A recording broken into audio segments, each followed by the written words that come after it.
இன்றைக்கி வந்து பீட்ஸில் water filling stitch தான் பார்க்க போகிறோம். இந்த வாட்டர் ஃபில்லிங் ஸ்டிச் ரொம்ப ரொம்ப இம்பார்ட்டன்ட்ங்க.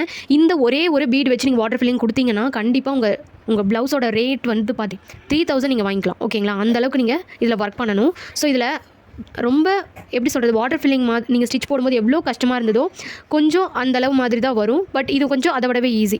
ஆனால் வாட்டர் ஃபில்லிங் ஸ்டிச்சுங்கிறது த்ரெட்லையும் சரி பீட்ஸ்லையும் சரி ரொம்பவே இம்பார்ட்டன்ட். ஓகே, இப்போ வந்து பார்த்தீங்கன்னா இந்த ஸ்டிச்செல்லாம் எப்படி போடுறதுன்னு சொல்கிறேன். இப்போது இந்த மாதிரி ஏதாவது ஒரு பீடு எடுத்துக்கோங்க, நல்லா பெரிய பீடாக. இது வந்து 5 mm ஆஃப் பீடு. இந்த மாதிரி பீடை வந்து அங்கங்கே ஒன்று நீங்கள் அது எப்படி வேணாலும் கொடுத்துக்கலாம். இங்கே 2 இங்கே 1 அப்படி கொடுத்துக்கலாம். இங்கே 1 இங்கே 1 இங்கே 1 இப்படின்னு கூட நீங்கள் கொடுத்துக்கலாம். ஓகேவா? இது வந்து பார்த்தீங்கன்னா 1 inch இருக்கணும். 1 inch 1.5 inch அதுக்கு மேலே வேண்டாம், நல்லா இருக்காது. 1 inch தான் என்னை பொறுத்த வரைக்கும் கரெக்டான சைஸு. 1 inchக்கு மேலே போகுது அப்படின்னா ஒரு 1/2 inch அதிகமாக வச்சுக்கலாம். ஓகே,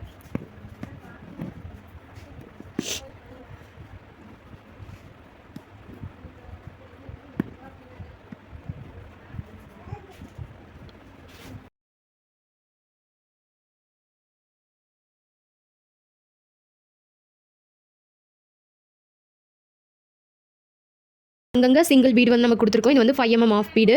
இப்போ இது மாதிரி நீங்கள் கொடுத்தாலும் கொடுக்கலாம், கொடுக்கலைனாலும் ஒன்றும் பிரச்சனை இல்லை. இப்போ நீங்கள் இந்த மாதிரி கொடுத்துருக்குறீங்கன்னா அங்கங்கே நமக்கு வந்து ஒரு பெருசாக ஒரு பீடு வந்து தெரியும். ஸோ அது கொஞ்சம் நல்லாயிருக்கும். அப்படி இல்லைனாலும் நல்லா தான் இருக்கும். ஓகேங்களா? இப்போ நான் எப்படி அந்த ஸ்டிச்சஸ் போடுறது அப்படின்னு நான் சொல்கிறேன். சுகர் பீடு தான் கொடுக்குறேங்க, கோல்டன் ஷேடில் தான் கொடுக்கணும். அதுதான் இது நல்லாயிருக்கும். ஓகே, இப்போ வந்து சுகர் பீட் நம்ம எடுத்துக்கலாம். எடுத்துகிட்டு ஃபஸ்ட்டு ஓரத்துலேருந்து நான் எடுக்கிறேன். இந்த இடத்த நம்ம எட்ஜிலேருந்து நம்ம எடுத்துக்கணும். ஓகேவா? இங்கேருந்து நீங்கள் எந்த பக்கம் இருந்து வேணால் ஸ்டார்ட் பண்ணிக்கலாம், நம்ம இஷ்டம் தான். ஆனால் கேப்பே இல்லாமல் போடணும். ஓகே, ரெண்டு பீடு 3 பீடு எப்படி வேணாலும் கொடுத்துக்கலாம். ஏன்னா இது ஹெவி ஒர்க் தானே, ஒன்றும் பிரிஞ்சு வராது. ஆனால் த்ரெட்டு மட்டும் கொஞ்சம் பார்த்து நல்லா த்ரெட்டாக பார்த்து வாங்கிக்கோங்க, சுவிங் த்ரெட்டில்.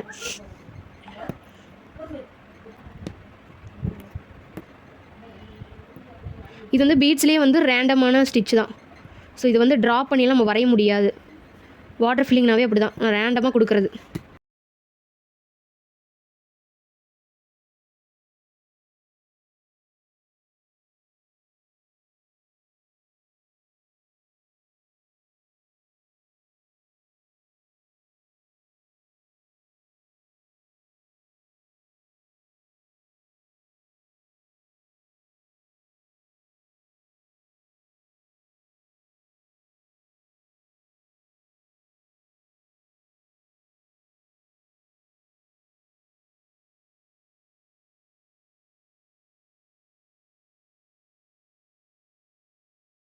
பார்த்தீங்கன்னாவே தெரியும் நான் வந்து எப்படி போட்டிருக்கேன், எப்படி கொண்டு வந்திருக்கேன் அப்படிங்கிறே உங்களுக்கு புரியாது இல்லையா?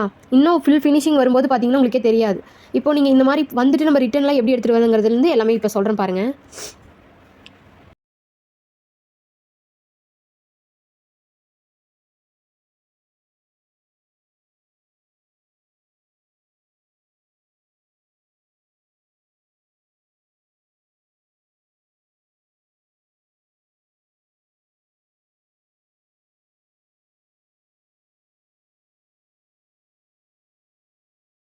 இப்போ பாருங்கள், இப்போ நான் இந்த இடத்துக்கு வந்துட்டேன். இப்போ இங்கே வந்து ஃபில் ஆகிடுச்சு. மறுபடியும் நான் பேக் எடுத்தேன்னா இங்கே வந்து கேப் ஆகும்.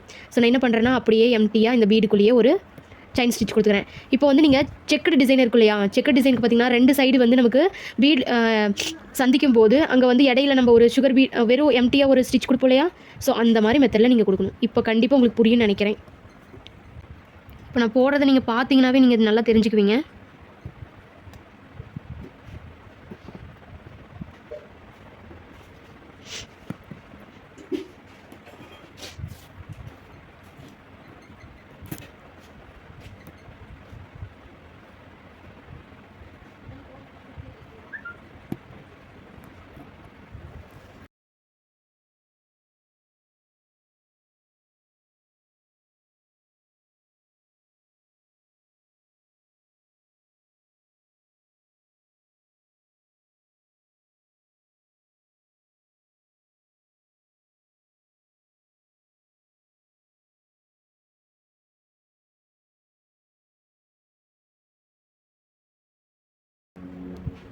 பார்த்தீங்கன்னா உங்களுக்கே தெரியும் எப்படி இருக்குது பாருங்கள். ஸோ இதுதான் வந்து வாட்டர் ஃபில்லிங், இப்படி தான் போடணும்.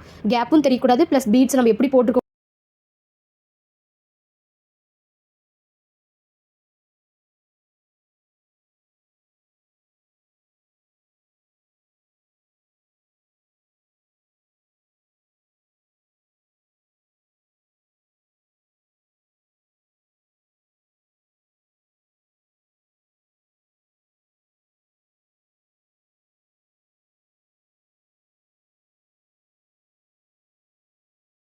இப்போ வந்து பார்த்தீங்கன்னா இது பாருங்கள் எப்படி இருக்குன்னு, எந்த சைடு எடுத்தோம் எங்கே முடிச்சோம்னே தெரியல பாருங்கள். அந்த மாதிரி நம்ம எல்லா பக்கமும் சுற்றி சுற்றி போடணும்.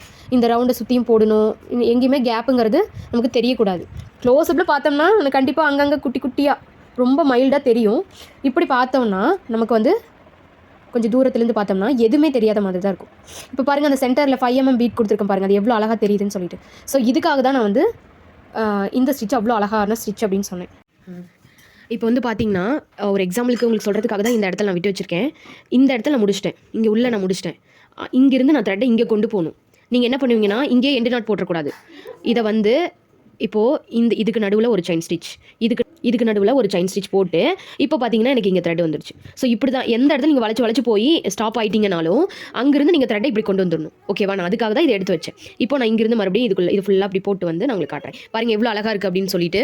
எங்கே நம்ம எடுத்தோம் எங்கே வச்சோன்னே தெரியக்கூடாது. இதுதான் வந்து வாட்டர் ஃபில்லிங், பீட்ஸில் வாட்டர் ஃபில்லிங். அதே மாதிரி நம்ம ஒரு ஹார்டின் ஷேப்பில் பாதி மாதிரி போட்டிருப்போம் இல்லையா? ஸோ அதுவுமே நீங்கள் வரைஞ்சி அது மேலேயே நீங்கள் வந்து பீட்ஸ் கொடுத்துக்கலாம். அது ஒரு விதமான வாட்டர் ஃபில்லிங். இதுதான் வந்து ரொம்ப நெருக்கமாக இருக்கும், ரொம்ப அழகாக இருக்கும். ஒரு பிளைன் சாரீக்கு, ஒரு பிளைன் ப்ளவுஸுக்கு வந்து இந்த மாதிரி ஒரு பார்டரில் ஸ்லீவும் நெக்கும் வச்சிங்க அப்படின்னா வேறு எதுவுமே தேவையில்லை உங்களுக்கு. இதுவே ரொம்ப அழகாக இருக்கும். ஓகேங்களா? அது பெரிய பெரிய பீட்ஸ் வந்து பார்த்தீங்கன்னா உங்களுக்கு சென்டரில் பார்த்தீங்கன்னா எவ்வளோ அழகாக இருக்குது பாருங்கள். அது வந்து தெரியுது பாருங்கள். ஸோ அதுக்காக தான் எங்கே போட்டோம் எங்கே முடிச்சோம், எந்த சைஸ் எந்த ஷேப் வேணாலும் நம்ம கொடுத்து அதை கொண்டு வரணும். அதுதான் இப்போ சென்டர்லேருந்து வந்து நான் எப்படி இந்த இடத்துக்கு கொண்டு வந்துட்டு மறுபடியும் இங்கே வந்து பீட்ஸு கொடுத்து நம்ம வந்து லாக் பண்ணிக்கிறோம். அவ்வளோதான். நிறைய எக்ஸாம்பிள் உங்களுக்கு தெரிஞ்சிருக்கு எப்படி கொண்டு வரதுன்னு. ஸோ இதை படி ஃபாலோ பண்ணுங்கள்.